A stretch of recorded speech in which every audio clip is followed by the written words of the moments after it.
Assalamualaikum warahmatullahi wabarakatuh. Kami dari kelompok 10 akan menampilkan video 6 sasaran keselamatan pasien. 3 di antaranya yaitu yang pertama, identifikasi pasien dengan tepat. Yang kedua, tingkatkan komunikasi efektif. Yang terakhir yaitu yang ketiga, tingkatkan keamanan obat yang perlu diwaspadai atau high alert. Kami dari kelompok 10 sebelumnya izin memperkenalkan diri, saya Zia Zalia Rahmadani dengan ujung NIM 097. Saya Erwin Pertiwi dengan ujung NIM 057. Saya Dela Nur Aini dengan ujung NIM 051. Saya Iciripana dengan ujung NIM 69. Selamat menyaksikan. Keselamatan pasien merupakan salah satu aspek fundamental dalam pelayanan kesehatan yang bertujuan untuk mencegah terjadinya cedera atau kerugian yang tidak perlu pada pasien selama proses perawatan.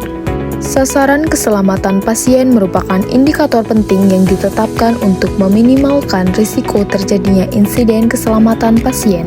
Sasaran tersebut mencakup identifikasi pasien secara tepat, peningkatan komunikasi efektif, peningkatan keamanan obat yang perlu diwaspadai, kepastian tepat lokasi, prosedur, dan pasien operasi, pengurangan risiko infeksi terkait pelayanan kesehatan, serta pengurangan risiko pasien jatuh. Implementasi sasaran keselamatan pasien ini harus dilakukan secara konsisten oleh seluruh tenaga kesehatan sebagai bagian dari budaya keselamatan pasien atau safety culture. Berdasarkan Permenkes RI Nomor 11 Tahun 2017, setiap rumah sakit wajib mengupayakan pemenuhan sasaran keselamatan pasien yang meliputi identifikasi pasien merupakan langkah yang sangat penting dalam pelayanan kesehatan. Proses ini bertujuan untuk memastikan bahwa setiap pasien menerima tindakan, pengobatan, dan perawatan yang tepat, sehingga dapat mengurangi risiko kesalahan medis serta meningkatkan keselamatan pasien. Keakuratan dalam identifikasi pasien hal yang utama. Dengan identifikasi yang benar, tenaga kesehatan dapat memberikan layanan sesuai dengan kondisi dan kebutuhan masing-masing individu. Tujuan dari identifikasi pasien antara lain memastikan pasien menerima tindakan atau pengobatan yang tepat, menjamin bahwa pelayanan atau perawatan yang diberikan kepada individu yang benar. Dalam pelaksanaannya, terdapat prosedur identifikasi pasien yang harus dilakukan, yaitu dengan menggunakan 2 identitas utama, seperti nama lengkap pasien, tanggal lahir pasien. Adapun cara melakukan identifikasi pasien yang benar meliputi pasien diminta menyebutkan sendiri nama dan tanggal lahirnya. Bisa Ibu sebutkan nama dan tanggal lahirnya? Namanya Ici, tanggal lahirnya 4 Mei. Baik, dengan Ibu Ici dengan tanggal lahir 4 Mei, boleh saya lihat gelang tangannya? Baik, benar ya Ibu? Selain itu, gelang identitas pasien juga dibedakan berdasarkan warna, yaitu merah muda untuk menunjukkan pasien perempuan, merah menandakan alergi, kuning menandakan resiko jatuh tinggi,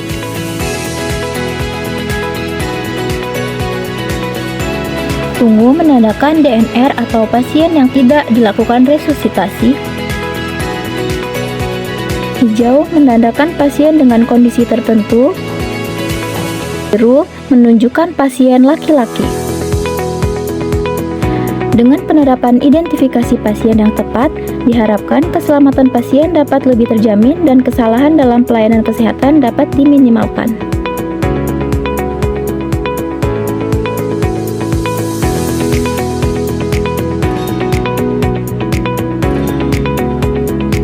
Pasien anak E datang dengan keluhan demam sejak 2 hari lalu. Suhu tubuh terakhir tercatat 38 derajat, demam hilang timbul, dan tekanan darah cenderung rendah. Dalam berkomunikasi dengan pasien, perawat menggunakan beberapa teknik komunikasi. Perawat dapat memulai dengan word opening untuk menggali keluhan, seperti, "Halo, bagaimana perasaanmu hari ini? Masih terasa demamkah atau ada keluhan lain?" Kemudian dilanjutkan dengan exploring, seperti, "Coba bisa diceritakan sejak kapan demamnya dirasa dan bagaimana polanya?" Teknik selanjutnya adalah general leads, untuk mendorong pasien melanjutkan cerita tanpa mengarahkan jawaban. Misal dengan, "Ya, lalu? Terus, gimana habis itu?" Perawat juga menerapkan teknik accepting, yaitu mendengarkan pasien dengan empati tanpa menghakimi sehingga pasien merasa nyaman. Selanjutnya adalah teknik presenting reality untuk meluruskan persepsi pasien yang tidak sesuai dengan kondisi medis. Misalnya saat pasien merasa, tapi aku udah sembuh kok, udah nggak demam lagi. Perawat bisa merespon seperti, ya, tapi setelah dilakukan pemeriksaan suhu, hasilnya masih 38 derajat, masih termasuk demam. Nanti kita bantu turunkan dengan obat penurun panas ya.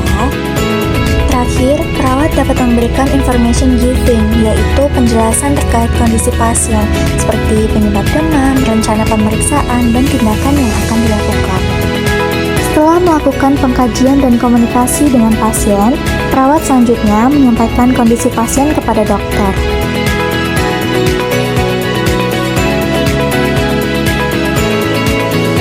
Dalam kondisi Nona E yang mengalami demam selama 2 hari dengan suhu 38 derajat Celcius dan tekanan darah rendah, perawat menyampaikan hasil kondisi pasien ke dokter menggunakan metode SBAR. S adalah situation, penjelasan kondisi terkini pasien, seperti dokter izin melaporkan pasien Nona E mengalami demam sejak 2 hari lalu. B adalah background, yaitu penjelasan tentang kondisi medis atau riwayat singkat pasien, seperti dokter suhu terakhir 38 derajat Celcius, demamnya hilang timbul dan pasien tampak lemah. A adalah assessment, yaitu hasil observasi atau pengkajian perawat, seperti dokter tekanan darah pasien tadi rendah sekitar 92/87, pasien tampak lemas dan nafsu makannya berkurang. R atau recommendation, yaitu tindakan atau permintaan tindak lanjut, seperti misalnya dokter mohon evaluasi lebih lanjut dan penanganan terkait dengan kemungkinan infeksi atau dehidrasi ya.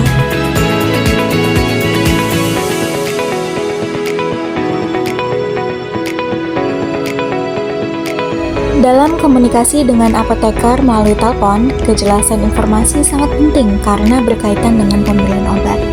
Contohnya, selamat siang, saya perawat dari ruang rawat inap kelas 3.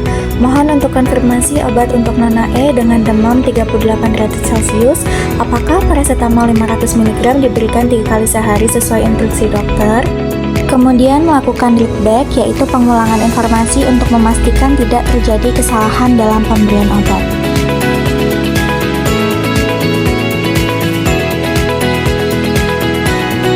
Komunikasi antar sejawat merupakan bagian penting dalam kesinambungan asuhan keperawatan. Komunikasi harus dilakukan secara jelas, singkat, dan fokus pada kondisi pasien. Berikut contoh percakapannya. Tadi pasien di ruang 3A ngeluh pusing dan lemas. Tolong nanti observasi tanda-tanda vital secara berkala ya. Dalam komunikasi antara rekan sejawat, klarifikasi juga sangat penting dilakukan untuk menghindari kesalahpahaman.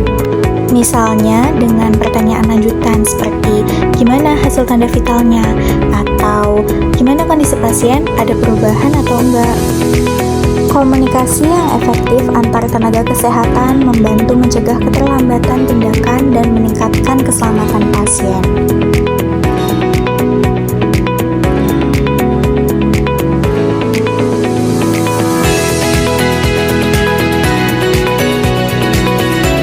SKP 3, yaitu peningkatan keamanan terhadap obat-obatan yang perlu diwaspadai. Obat-obatan yang perlu diwaspadai atau high alert medication adalah obat-obatan yang memiliki resiko menyebabkan cedera serius pada pasien jika digunakan tidak tepat. Obat high alert mencakup 1. Obat risiko tinggi, yaitu obat dengan zat aktif yang dapat menimbulkan kematian atau kecacatan bila terjadi kesalahan, seperti insulin, heparin, dan lain-lain. Yang kedua yaitu obat LASA, look alike, sound alike, atau Norum, nama obat rupa mirip. Yang ketiga yaitu elektrolit konsentrat tinggi.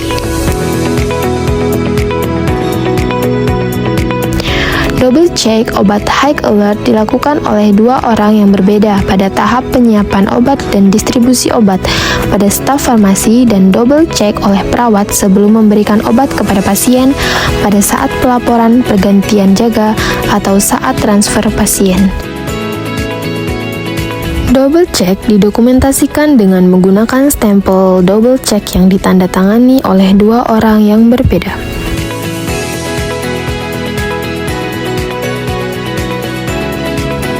Sekian video yang dapat kami